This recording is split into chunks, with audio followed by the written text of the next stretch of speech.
This looks like a picture of a happy family. Instead, we are at the eve of a tragic drama.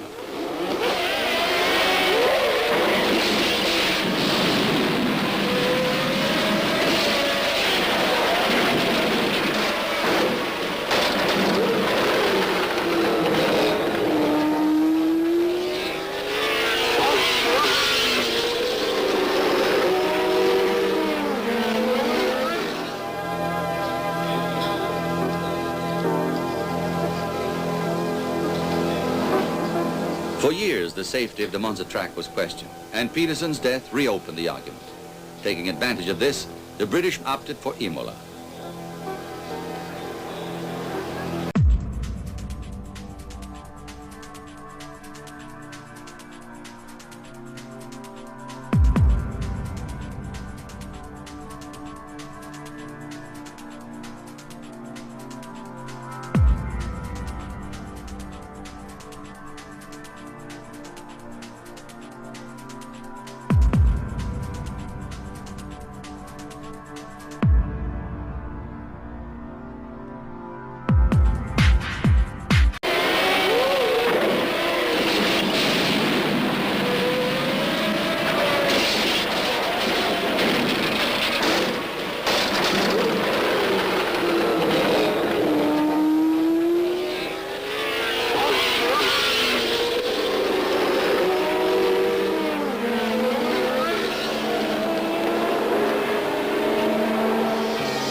Here's the breakdown of the accident.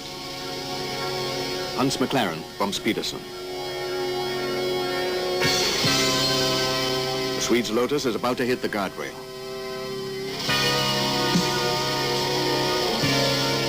After hitting it at a speed of about 200 kilometers an hour, it catches fire.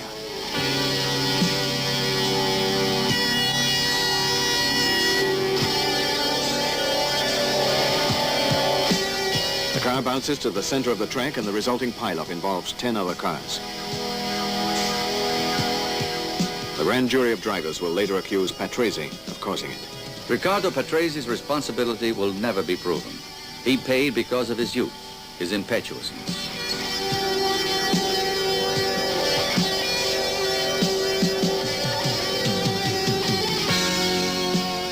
Hans Stuck is in a state of shock and collapses behind the guardrail. Here is the accident seen from another viewpoint.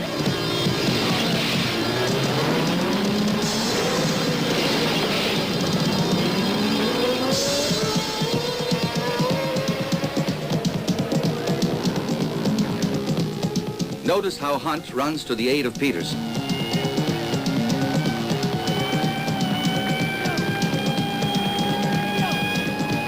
In an instant, the fiesta becomes dramatic, then turns tragic. Ronnie Peterson, the Swede with the face of a movie star, married to Barbro, the only girl in his life. They had one child, Nina. He was idolized by the crowd because everyone considered him the fastest driver in the world. But like Sterling Moss, he was never able to become world champion.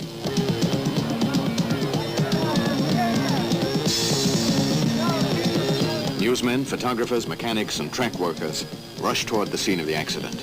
A race which lasted little more than a minute. Then, a horrible crash involving 11 cars.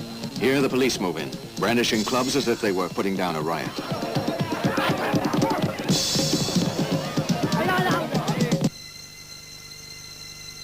James Hunt rushes to the aid of Ronnie Peterson. A very courageous act which recalls that of David Parley back in 1973, when he tried to save his friend Roger Williamson from burning to death.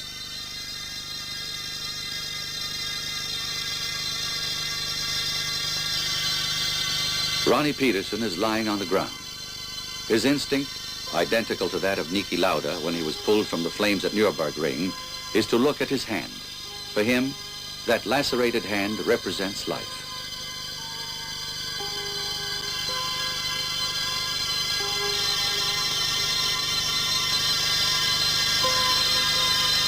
Vittorio Brambilla is the other victim of that terrible Sunday in September. Even the firemen helped the stretcher bearers. It is an act of pity.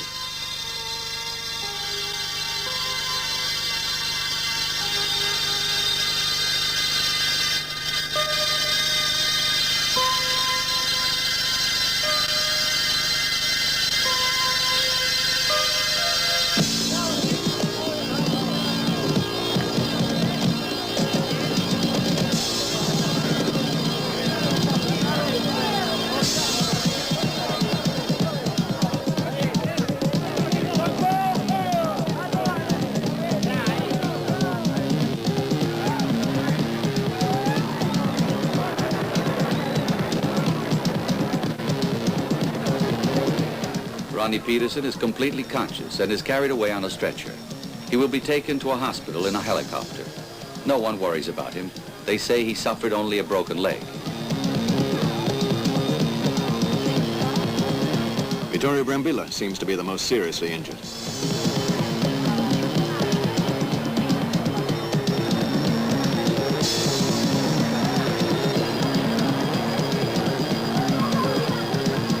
Even if the acrobats fall, the circus must go on.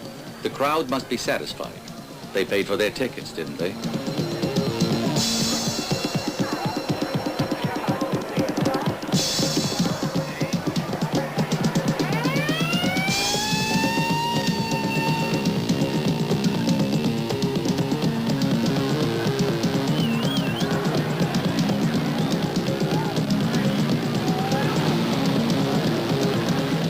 Clay Regazzoni upraids Dr. Wilkins, the Formula One medic, and tells him to do his duty.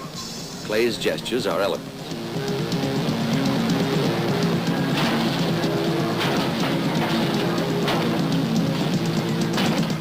The officials arrive on the scene.